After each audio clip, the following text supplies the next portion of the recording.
È una delle metropoli più vivibili al mondo. Perth, la capitale del Western Australia, ha un clima mite, poi il suo affaccio sull'oceano è circondata dalla natura e la natura entra dentro la città.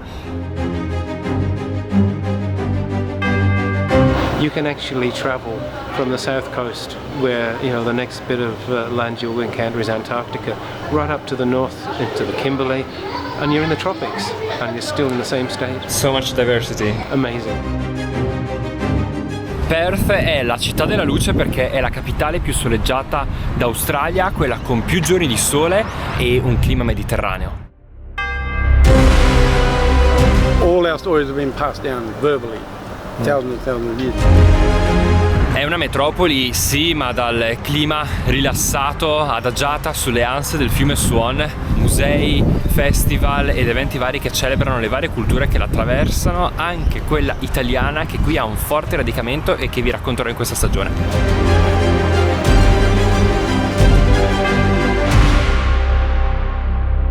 Potrei essere in una giungla tropicale, invece sono in una giungla urbana. Sono finalmente arrivato nel Western Australia, nell'Australia occidentale. Dopo 21 ore di volo dall'Italia sono giunto per la prima volta nel continente australiano.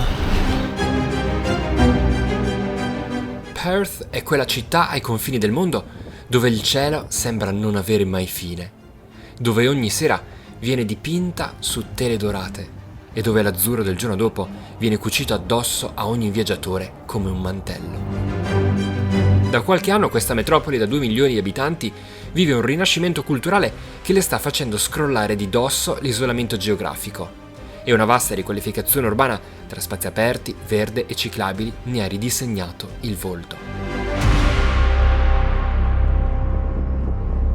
Questa è l'area di Elizabeth Quay, la domenica mattina il vecchio porto di Perth riqualificato con questa bellissima passeggiata verde e le bancarelle la domenica mattina, la gente che si gode una mattinata mite sul prato verde, ed è un posto molto rilassante. We have a very beautiful museum over here, which is a very good introduction to Western Australia.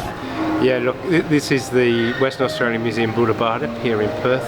It's the place to come to find out about this enormous state, a state the size of the whole of Western Europe. Western Australia is the most diverse state in Australia now. One of the things that we're proudest about here is the way that people are allowed to express their own cultures. So we have 70 or 80 different Aboriginal language groups expressing culture here, and then of course the many migrants who've come to Western Australia.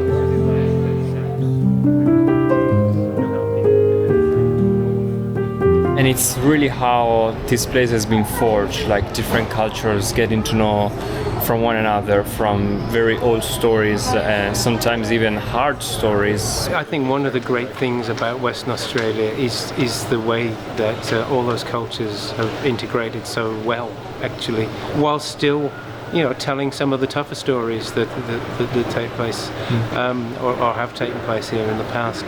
So, for me, I'm very proud of this building, I'm very proud of the exhibitions, but I'm also proud of the fact that over 50,000 people contributed their stories to its creation. And also nature is very a protagonist of Western Australia and the diversity of its of the natural landscape. Parts of Western Australia may look featureless, but this is one of the world's biodiversity hotspots. We have extraordinary biological diversity here.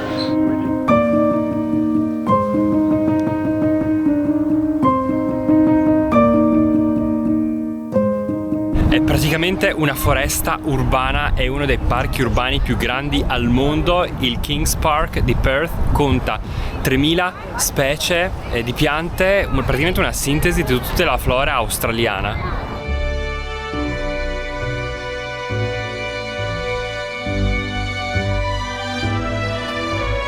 E dato che sorge su una collina, conta su delle viste magnifiche sulla città, sui 2 fiumi che si congiungono e che rinfrescano l'atmosfera.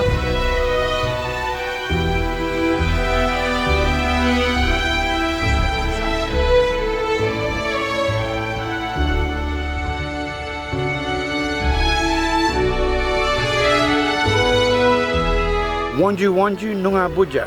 Buja of my Dominica were Wirran of my mum, and from Yank Yebani to Yank Babajini, I'm actually welcoming people to the ancient world of my people. My people lived here for thousands of years, and I'm welcoming you on behalf of them to their country.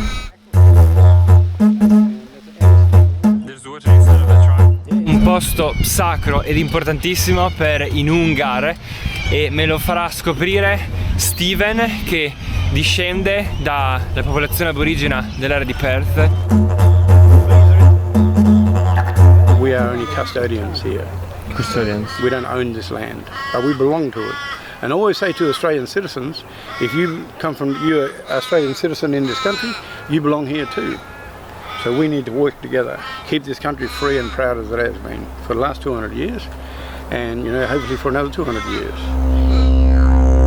Gli aborigeni australiani sono la società vivente più antica del pianeta. Uno stesso popolo che per 50.000 anni ha vissuto continuativamente nella stessa terra e che si divide in centinaia di gruppi linguistici, molti dei quali non si comprendono fra loro. Steven appartiene alla popolazione dei Noongar che abita quest'area, e in particolare appartiene al sottogruppo dei Whadjuk che insistono nella zona di Perth.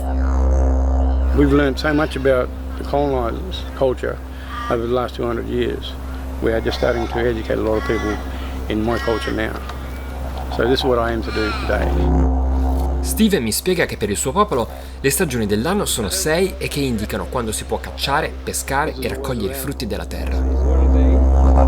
Mentre il fiume Swan sarebbe stato creato da un serpente mitologico, Wagil, storia tramandata oralmente da secoli, perché nella cultura aborigena non esistono testi scritti.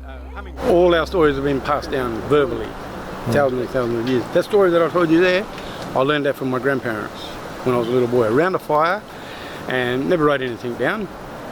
I still remember those stories, because all the stories come from ancient times. We are the oldest culture in the world. La convivenza tra aborigeni ed europei è stata da subito difficile. Dall'incomprensione culturale si è passati alla violenza. Gli aborigeni hanno subito espropri, discriminazioni, incarcerazioni ingiuste, tentativi di cancellare la loro identità. People could get a license to shoot us and get paid for it. When was this? This is earlier when the colonisers first came. So from 1920 through to 1960, you weren't allowed in town. If you were caught in town, they could lock you up. From 1920, they offered a citizenship ticket. Our people could go and apply for this ticket to become citizens in our own country. Sounds bizarre, doesn't it? It was bizarre. Alla fine Steven mi mostra la foto di una donna di origini europee che a 17 anni si innamora di un aborigeno e che poi sposa, pagando quell'amore con l'estromissione dalla propria famiglia. She was banished from her family forever. None of her family ever saw her again. Quella donna, che da allora venne considerata aborigena, era sua nonna. How do I know it's true? That old lady was my grandmother too. And see, this is her original citizenship ticket here. Le cose da allora sono cambiate. Oggi si parla di acknowledgement, riconoscere la storia dei nativi e i loro diritti. I segni di quei traumi sono ancora presenti, ma l'atteggiamento di Steven dimostra che una convivenza volta al bene reciproco è possibile. We don't have to agree on everything, and I'm sure there's a lot of arguments about things, but if we can keep it down to a minimal where we are getting onto and understanding each other, it is a very good tool if we knew about each other's culture. Nel prossimo episodio andremo alla scoperta di Perth, della sua vibrante scena gastronomica, delle sue spiagge immacolate e poi una botta di adrenalina. Continua a viaggiare, iscriviti al canale YouTube Un Reporter in Valigia.